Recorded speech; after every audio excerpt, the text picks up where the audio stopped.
Hi ನಮಸ್ಕಾರ ಗೆಳೆಯರೆ, ಎಲ್ಲರಿಗೂ ನನ್ನ ಚಾನಲ್ಗೆ ಸ್ವಾಗತ. ನಿನ್ನೆಯ ಸಂಚಿಕೆಯಲ್ಲಿ ಶಿವನ ಅವತಾರದ ಬಗ್ಗೆ ಹೇಳಿದ್ದೆ.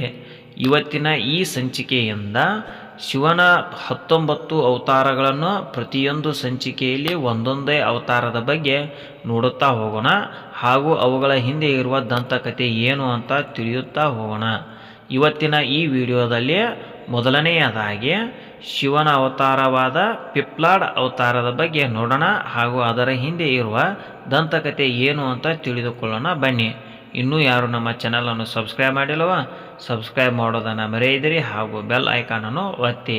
ಹಾಗೂ ಎಲ್ಲರೂ ದಯವಿಟ್ಟು ಈ ವಿಡಿಯೋವನ್ನು ಕೊನೆಯವರೆಗೂ ನೋಡಿ. ಶಿವನ ಅವತಾರವಾದ ಪಿಪ್ಲಾಡ್ ತನ್ನ ಭಕ್ತ ದದೀಚಿ ಋಷಿಯ ಮನೆಯಲ್ಲಿ ನಡೆದ ಒಂದು ರೋಮಾಂಚನಕಾರಿ ಕಥೆಯನ್ನು ಹೇಳುತ್ತಾನೆ.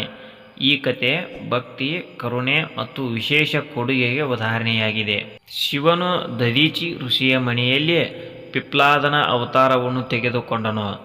ದದೀಚಿ ಋಷಿ ಅತ್ಯಂತ ತಪಸ್ವಿ ಮತ್ತು ಭಕ್ತಿಯುಳ್ಳ ಋಷಿಯಾಗಿದ್ದರು. ಅವರ ಮನೆಯು ತಪಸ್ಸು ಮತ್ತು ಧ್ಯಾನದಲ್ಲಿ ಮಗ್ನವಾಗಿತ್ತು, ಮತ್ತು ಅವರ ತಪಸ್ಸು ಶಿವನನ್ನು ಮೆಚ್ಚಿಸಿತು. ಸ್ಥಾಪನೆಯಲ್ಲಿ ಅವರ ಭಕ್ತಿಯನ್ನು ಹೆಚ್ಚಿಸಲು ದೇವರು ಅವರ ಮನೆಯಲ್ಲಿ ಅವತರಿಸಲು ನಿರ್ಧರಿಸಿದರು. ಆದಾಗ್ಯೂ ಪಿಪ್ಲಾದನ ತಂದೆ ಅವನು ಹುಟ್ಟಿದ ಕೂಡಲೇ ಮನೆ ಬಿಟ್ಟು ಹೋಗಿದ್ದನು, ಆದ್ದರಿಂದ ಅವನಿಗೆ ತನ್ನ ತಂದೆಯ ಗುರುತು ತಿಳಿದಿರಲಿಲ್ಲ. ಬಾಲ್ಯದಲ್ಲಿ ಪಿಪ್ಲಾದನು ತಪಸ್ಸು ಮತ್ತು ಧ್ಯಾನದಲ್ಲಿ ತನ್ನ ಸಮಯವನ್ನು ಕಳೆದನು ಮತ್ತು ಶಿವನ ಆರಾಧನೆಯಲ್ಲಿ ತೊಡಗಿಕೊಂಡನು. ಅವನ ಹೃದಯವು ಭಕ್ತಿಯಿಂದ ತುಂಬಿತ್ತು ಮತ್ತು ಅವನು ತನ್ನ ಮಾನವ ಧರ್ಮವನ್ನು ಅನುಸರಿಸಲು ಸಾಧ್ಯವಾಯಿತು. ದೊಡ್ಡವನಾದಾಗ ಪಿಪ್ಲಾದ ತನ್ನ ತಂದೆ ಶನಿಯ ದುಷ್ಪರಿಣಾಮದಿಂದ ಮನೆ ಬಿಡಬೇಕಾಯಿತು ಎಂದು ತಿಳಿದುಕೊಂಡನು. ಇದನ್ನು ತಿಳಿದು ದುಃಖಿತನಾದ ಪಿಪ್ಲಾದ ತನ್ನ ತಂದೆಯನ್ನು ಮರಳಿ ಪಡೆದಿದ್ದಕ್ಕೆ ಶನಿಯೇ ಕಾರಣ ಎಂದು ದೂಷಿಸಿದನು. ಇದರ ಮೇಲೆ ತನ್ನ ತಂದೆಯನ್ನು ಶಪಿಸಲು ನಿರ್ಧರಿಸಿದನು.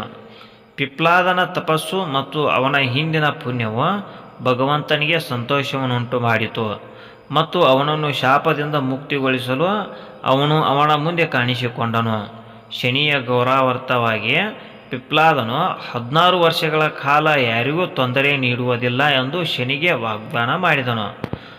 ಇದು ಅವನ ತಂದೆಯನ್ನು ಬಿಡುಗಡೆ ಮಾಡಿತು ಮತ್ತು ಅವನ ತಪಸ್ಸಿನಲ್ಲಿ ಮತ್ತೆ ಸಂತೋಷದ ಜೀವನವನ್ನು ನಡೆಸಲು ಅವಕಾಶವನ್ನು ನೀಡಿತು. ಇವಾಗ ಇದೇ ದಂತಕಥೆಯನ್ನು ಸಂಕ್ಷಿಪ್ತವಾಗಿ ನೋಡೋಣ ಬನ್ನಿ. ಪಿಪ್ಲಾದ ಮುನಿಯನ್ನು ಶಿವನ ಅವತಾರ ಎಂದು ಪರಿಗಣಿಸಲಾಗಿದೆ. ಅವನು ಋಷಿ ದದೀಚಿಯ ಮಗ. ದದೀಚಿ ತನ್ನ ಬಾಲ್ಯದಲ್ಲಿ ತನ್ನ ಮಗನನ್ನು ತೊರೆದನು.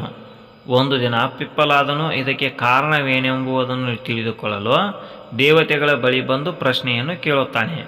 ಆಗ ದೇವತೆಗಳು, ಶನಿಯಿಂದ ಸೃಷ್ಟಿಯಾದ ಕೆಟ್ಟ ಯೋಗವು ನೀನು ಮತ್ತು ನಿನ್ನ ತಂದೆ ಬೇರೆಯಾಗಬೇಕಾಯಿತು ಎಂದು ಹೇಳುತ್ತಾರೆ.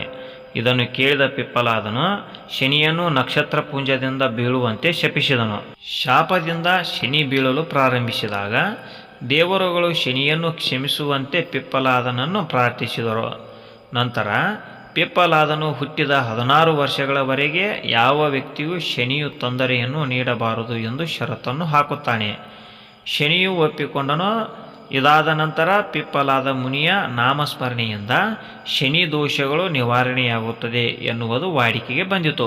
ನಿಮಗೆ ಈ ವಿಡಿಯೋ ಇಷ್ಟವಾಗಿದ್ದರೆ ಲೈಕ್ ಮಾಡಿ ಹಾಗೂ ಇತರರಿಗೂ ಶೇರ್ ಮಾಡಿ. ಇನ್ನೂ ಇಂತಹ ಉಪಯುಕ್ತ ವಿಡಿಯೋಗಳಿಗಾಗಿ ನಮ್ಮ ಚಾನಲನ್ನು ಸಬ್ಸ್ಕ್ರೈಬ್ ಮಾಡಿ ಹಾಗೂ ಬೆಲ್ ಐಕಾನನ್ನು ಒತ್ತಿ. ಧನ್ಯವಾದಗಳು.